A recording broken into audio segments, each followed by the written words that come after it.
Bonjour à toutes et à tous, bienvenue sur le plateau de Radio Vent et de Courrier d'Erevan. Comme c'est notre dernier rendez-vous au village de la francophonie à Erevan, nous vous proposons de faire un retour en arrière, de parler des événements organisés et de bons moments que nous avons vécus ensemble. Tout au long de cette semaine, le village de la francophonie était le cœur battant du sommet de la francophonie, dédié à la découverte, à la diversité et au partage. Un espace de grande convivialité, un véritable centre d'animation, une grande fête. Nous sommes avec une jeune arménienne, Margarita Khachatian, qui participe aux différents projets de la jeunesse de l'OIF et le résultat en est qu'aujourd'hui, elle est formatrice de Libre Ensemble. Bonjour Margarita, merci d'être venue. Bonjour Anna, merci pour l'invitation. Comment cela s'est-il passé et si l'on essaye de résumer toute cette semaine, qu'est-ce qu'on peut dire? Déjà dire avec une ou deux phrases résumer la semaine, ça sera impossible parce que pour l'Arménie, c'était un événement assez marquant qui va rester dans l'histoire. Donc depuis son indépendance, on n'a jamais eu un événement qui attire autant de jeunes, 84 pays différents.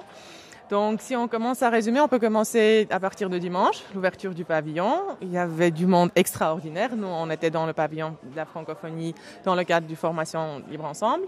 Il fallait voir les allers-retours des jeunes. En fait, non, des jeunes, j'ai un peu tort parce qu'il y a tout le monde qui s'intéressait. Donc, il y avait des gens de 55 ans qui venaient me dire, en fait, est-ce que nous, on est jeunes? Je dis oui, être jeune, c'est un esprit de cœur. Donc, si vous vous présentez comme jeune, donc soyez les bienvenus chaque jour. Je veux dire, l'importance, ça a attiré tout le monde. Donc, pour nous, ça faisait vraiment plaisir d'entendre les jeunes qui participent, tout le monde qui a son influence. Il y avait tout le monde qui demandait où est-ce qu'ils peuvent nous renseigner, qui veut dire que le mouvement, déjà, il est en Arménie. Nous, de notre côté, déjà, on a mis le mouvement Libre Ensemble en Arménie, qui se traduit Azat Miasin, pour ceux qui ne connaissent pas le français.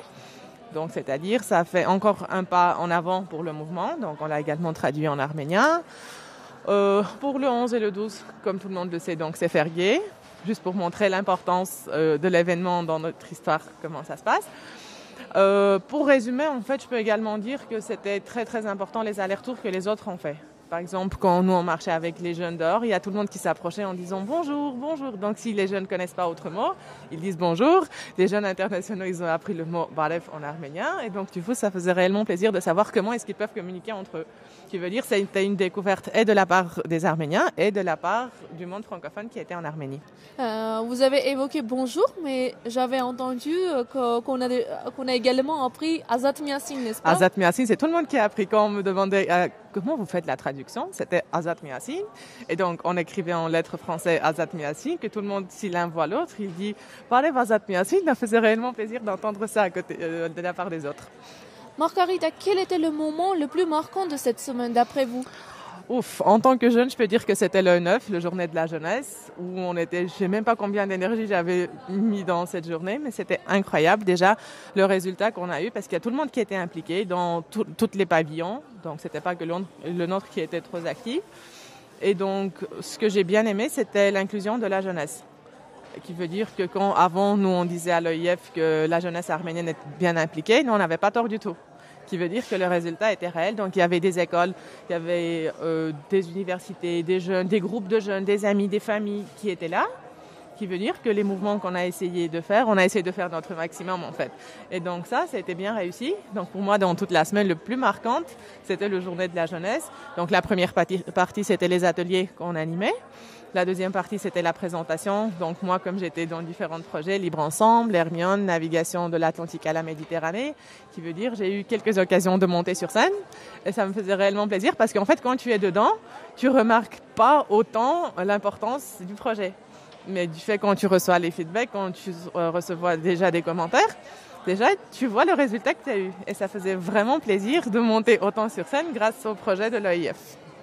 On a une question traditionnelle que l'on pose à tous nos invités, qu'on a posée à tous nos invités durant toute la semaine. Quelle est votre interprétation de vivre ensemble? En fait, au début, c'était pour moi, déjà le Libre Ensemble, c'était quelque chose d'extraordinaire qui cassait tous les stéréotypes. Donc, et en plus, de plus en plus, tu rentres dedans. On disait chaque fois, c'est un virus qui t'a attrapé et qui te lâche pas. Donc, c'était vraiment comme ça. Pour moi, en fait, le plus important, c'est de pouvoir apprendre le plus possible et de partager. Donc, si tu apprends, tu gardes en toi. ça fait rien de spécial. Mais si tu apprends et tu partages, ça fait une ambiance de vivre ensemble. Ou bien quand vous êtes 13 à côté de la table de 13 différentes nationalités et vous entendez très bien, vous entendez parfaitement, vous faites des blagues communes, vous avez des souvenirs communs. Ça, c'est l'idéal du vivre ensemble, je pense. Et pour finir, peut-être vous avez un message à adresser à notre communauté francophone. Oui, c'est le message que j'adresse toujours, c'est qu'il faut pas éviter, il faut pas râler, il faut toujours être inclus dedans. Il y a personne qui va faire à ta place. Moi, par exemple, quand j'ai commencé la première fois, j'étais hyper stressée en posant ma candidature pour le premier événement, pour le premier projet. Et à partir de la première, déjà les autres, il faut voir la motivation que moi je fais. Et moi, si j'ai cette motivation à 27 ans, je pense, j'imagine et je suis certain que ceux qui ont 17 ans peuvent avoir une motivation encore plus grande, qui veut dire qu'il faut toujours oser, il faut toujours essayer. Si on rate, c'est pas grave. De toute façon, tu sais que tu as essayé et c'est pas possible que tu rates toute ta vie. Au bout d'un moment, tu vas avoir un grand succès, tu vas avoir une belle inclusion. Et donc déjà, tout le monde peut avoir les mêmes résultats que nous on a, parce que nous on est un peuple qui a une histoire de 6000 ans, qui veut dire qu'on a vraiment une réelle importance sur la planète. Et il faut essayer de continuer, de partager avec les autres. Merci Margarita. Merci beaucoup Anna. L'un des principaux acteurs de la présence française en Arménie est l'université française. Son recteur, Monsieur Jean-Marc Laveste, est avec nous. Bonjour Monsieur Laveste, merci d'être avec nous. Le phare a eu une grande inclusion, un grand engagement dans les travaux préparatifs du sommet. Présentez-nous s'il vous plaît, vous avez eu beaucoup de volontaires, n'est-ce pas, pendant le sommet? Alors bonjour Anna et bonjour à tous nos auditeurs. Effectivement, l'UFAR s'est beaucoup engagé pour cette francophonie. On a mis plus de 400 étudiants francophones à disposition du gouvernement arménien pour réussir cette semaine de la francophonie.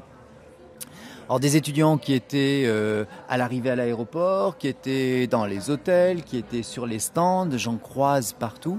Et pour le recteur, c'est une très très grande fierté parce que tous ces étudiants francophones ont montré au monde extérieur que l'Arménie, même si c'est un pays qui est plus francophile que francophone, avait ses forces vives et elle avait surtout des forces vives jeunes. C'est la jeunesse, cette jeunesse qui sort de l'université, qui sort aussi, disons-le, de l'université de Brusov ou aussi de l'université d'État et qui derrière constitue cette nouvelle force de la francophonie en Arménie. Quelle est la signification de ce sommet pour l'Arménie ? C'est toujours un peu difficile à un Français de répondre à cette question, mais moi je vois une vraie dimension internationale. L'Arménie, beaucoup de gens en parlent sans forcément l'avoir visitée, sans forcément avoir pris le temps de venir la rencontrer, de rencontrer ces hommes, ces femmes qui vivent en Arménie. Et là, pendant une semaine, nous avons eu 80 délégations, un nombre important de chefs d'État, des milliers de personnes qui ont venu et qui ont découvert l'Arménie. Et je pense que sur le concert international, vous êtes maintenant complètement identifiés. D'abord, au sein de la francophonie, mais je vais dire au sein du monde tout entier, parce que la francophonie, c'est 5 continents, c'est des gens qui viennent de partout, et ils emporteront dans leur cœur et dans leur mémoire l'accueil qu'on a en Arménie et cette belle vision et de ce très beau pays. D'après vous, le moment le plus marquant de ce sommet ? Le moment le plus marquant de ce sommet, l'hommage peut-être à ce chanteur 100% arménien et 100% français, mais aussi 100% francophone. Donc tout le monde a voulu, à sa façon, parler de Charles Aznavour. Donc je pense que ça a marqué pour moi ce sommet. Mais au-delà de ça, ces messages politiques, du rôle de l'OIF, du rôle de la francophonie, à la fois dans ses missions d'éducation, ses missions d'enseignement et aussi sa dimension politique.